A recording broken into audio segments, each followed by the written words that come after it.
amiga. So, kumusta po? Makikiupo na lang ako dito sa upuan at naulan po sa labas. Ano? Pasensyahan mo na yung bahay Ano namin. po ang inyong ginagawa? Kayo po'y nagluluto. Ay, hindi po. Magluluto pa lang sana. Oo, kararating nyo lang galing sa labas, naggagamas. Umuulan, kaya umuulan na ako. Gagaling ko lang sa labas. Oo nga, umuulan sa labas, kaya silong-silong din pag may time. Ano?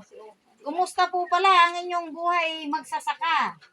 Eh, okay naman. Tawa ng Diyos, namumunga na yung mga niyog ko.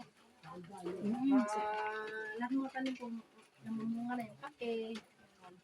May mga tanim naman po kayong mga root crops, mga tulad ng kamuting kahoy. Ay, yung kamuting kahoy ko kasi, naubos na. O may sasaingin po tayo dyan ngayon.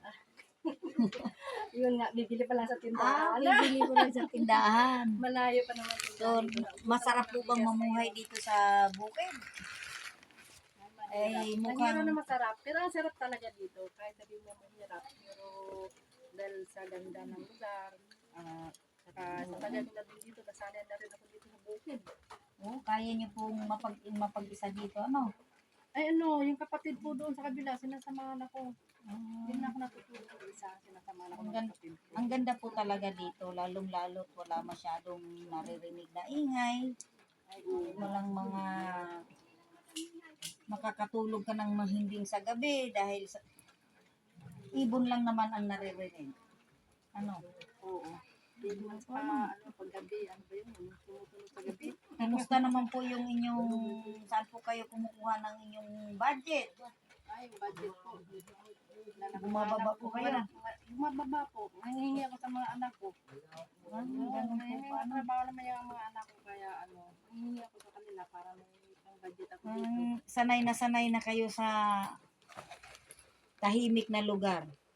Oo, ang sarap kasi dito. Tahimik.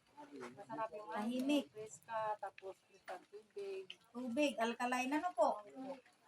Maganda sa kalusugan, lalo sa may mga edad na.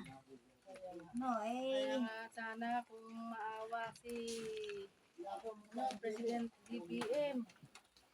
Oo, hilingin po natin na sana ito'y abay sayang ito. Ibigay na sa atin kasi sa tagal ko na dito, sayang naman yung mga tanim kung malalaki na, kung hindi makaka sa atin.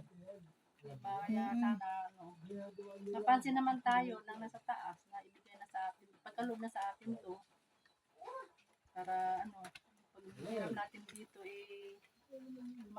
matikman pa natin, mahawakan pa natin ang papel, ano? Kaya nga, bago mo lang tayo mabala, kasi senior na ako eh. 65 na ako ngayon. 65 na, no? Pero malakas. Sabi ko, bago ako malang mabala dito sa mundo, mawakan mo lang yung papel na pinaghirapan ko. Oo nga po, ano? So marami pong salamat, ano, sa pagsagot nyo sa amin at saka nadalaw din namin kayo. Salamat. Marami na po pala kayong magkakasama dito. Hindi po. Marami na.